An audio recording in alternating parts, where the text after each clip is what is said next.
Starting ஸ்டேஜில் அந்த மாதிரிலாம் இருக்கிறப்போ என்ன ஆகும் அப்படின்னா நெஞ்சில் வந்து சளி கட்டாது. மேலே மட்டும் நம்மளுக்கு தலையிலேருந்து ஏதாவது நீர் கோர்த்துட்டு இருக்கும். உள்ள நம்மளுக்கு அந்த ஸ்கல்லுக்கும் ஸ்கின்னுக்கும் நடுவில் வந்து ஃபுல்லாக கேப்ஸ் நிறையா இருக்கும். அதில் வந்து ஃபுல்லாக எல்லாமே நீர் கோர்த்துட்டு இருக்கும். அதே மாதிரி நம்மளுக்கு மூக்கு துவாரங்கள் அந்த மாதிரி அது சைடில் பேரல்நாசல் sinus, ethmoid sinus, frontal sinus அதெல்லாம் சொல்லுவாங்க. அது எல்லாமே நம்மளுக்கு கேப் மாதிரி தான் இருக்கும். அங்கே வந்து நீர் கோர்த்துட்டு இருந்தாலும் நம்மளுக்கு வந்து வலிகள் நம்மளுக்கு எல்லாமே தொடர்ச்சியாக நம்மளுக்கு ஏற்பட ஆரம்பிக்கும். இது வந்து நம்ம ஈஸியாக சரி பண்ணிடலாம். நீங்கள் என்ன பண்ணுறீங்க அப்படின்னா காலையில் ஒருக்க நைட்டு ஒருக்க சுக்கு மல்லி காஃபி மட்டும் போட்டு நல்லா குடிங்க. சுக்கு ஒரு ஸ்பூன் போட்டுக்கோங்க. அதே மாதிரி மல்லித்தூள், மல்லியும் வந்து நல்லா பொடி பண்ணி வச்சுட்டு அது ஒரு ஸ்பூன் அளவு போட்டுக்கோங்க.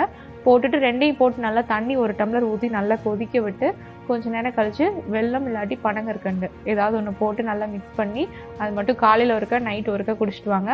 தலைவலி வந்து கண்டிப்பாக உங்களுக்கு வந்து சரியாக ஆரம்பிச்சிடும்.